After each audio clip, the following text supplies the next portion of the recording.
Whenever we finish a project, we do a lot of soul searching. A lot of reference got kicked around.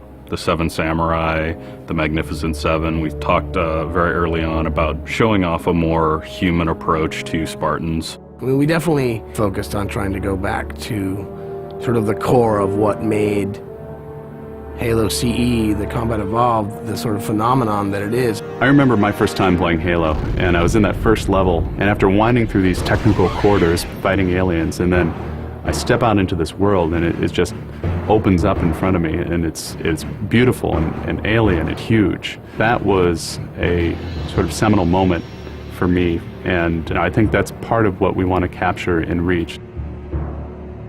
Something that was core to the game at the beginning was that sense of wonder and exploration. We started with a series of events. We basically set out like, okay, from this date on Reach to this date, we built a military campaign. We all had a desire to really flesh out the backstory of what happened prior to Master Chief and Cortana even entering the picture. We knew there were other Spartans, and it just seemed like such a rich area to tell a character-driven story with new characters. We wanted this team to feel like a Delta Force type team that are usually a smaller number. Why are we not seeing explosives residue? This particular team, Noble Team, they've survived by staying together. You're Noble Six, you're a replacement for a Spartan that's died. You're experiencing this story, boots in the mud. We looked at the story of Reach, and it was obviously a more intimate, character-driven story.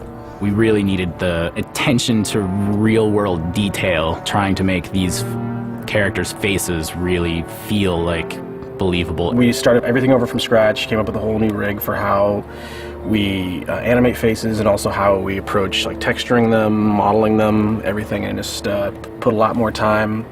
Difference about a couple million polygons. We absolutely want Reach to tell a human story, and that's going to require us to invest significantly into higher fidelity models, much more open environments, larger numbers of AI than ever before in a Halo game. To pull off the vision for what we had for this game, we ended up gutting almost every part of the engine, retooling things to make it run faster, to make it run better, it looked better. We had to throw out all of our technical systems. We had to then throw out the content that went with it because that content didn't represent the new bar we were going for. Copy that, on our way. Don't need command to tell me. Been on hers half my life. Let's shoot it. We've got a great team of guys, and they could take motion capture and they could make the poses way more dynamic, way more expressive. Those changes bring out the life, they bring out the style of our characters. We had probably 4 times the amount of polygons to play with this time around, which gave us a lot more freedom and creativity in what we wanted to achieve. When you look at total engineers that are actually putting code that are actually affecting this game, I mean, it's massive, 30+ guys. It's crazy. When you shoot a rock face, you'll see sparks, rock chips, dust. In Halo 3, we had a maximum of 100 colliding particles. In Halo Reach, we have thousands. We've got much more customizable Spartans than we've ever had in the past. The number of polygons we can draw at one time has skyrocketed. It's changed the way we build things up close as well as out far. This is where Noble Team arrives, and then you're going to work your way down, all the way down these terraces. Big open environments, epic skyboxes. These are things that are quintessential to Halo. Like, we're building a planet that exists 500 years from now. We want to build spaces that you want to explore. We want to put twice as many characters, vehicles, and weapons into that environment. That's going to require massive improvements to the way we handle our artificial intelligence in the game. We now can put so many AI in an encounter that you can put 4 Spartans, the player, 8 Marines against 30-ish Covenant, and that's an actual serious challenge.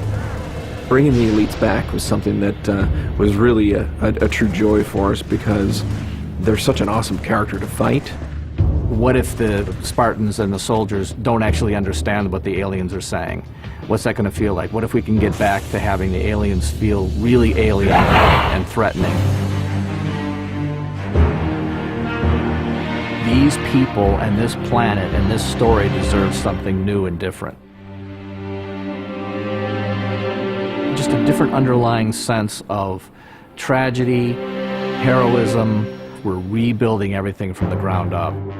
You have to walk this very fine balance. We want to add new things, but we don't want to rough up anybody's baby. I mean, that's the whole thing about the crazy sausage that is Bungie's Halo Reach ODST universe, is that we've sort of developed this gameplay that every person sort of has the different things about it that they like, and I still think that we still struggle to figure out exactly what, you know, like what can we add or remove without pissing off certain people of the population. We looked at the Halo 3 assault rifle, and it really does feel kind of dated. It fit the tech then, but now we have all of these new polygons to play with. We went to a lot of trouble to sort of ground the weapons and the vehicles more in this sort of more real, more gritty world.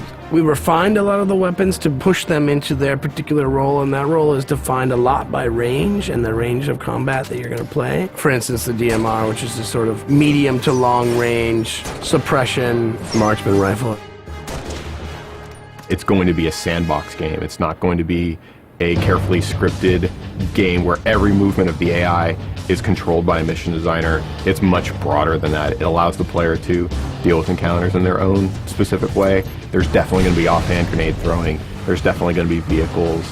There's definitely going to be a large number of weapons that are incredibly powerful, incredibly accurate, that allow the player to feel like a badass. Now, if you melee him in the back of the head, like you really mean it, you're holding down on the button, and you will launch into this more elaborate animation sequence. It's going to be a very different campaign experience for people overall. We're doing stuff in the campaign that people absolutely won't expect from a Halo game. Bigger battles, brand new cast of characters. An incredibly ambitious game. Every neuron in my head is firing with just reach, reach, reach. We knew from the beginning what the end was going to be. This is the definitive Halo made by the people who created Halo.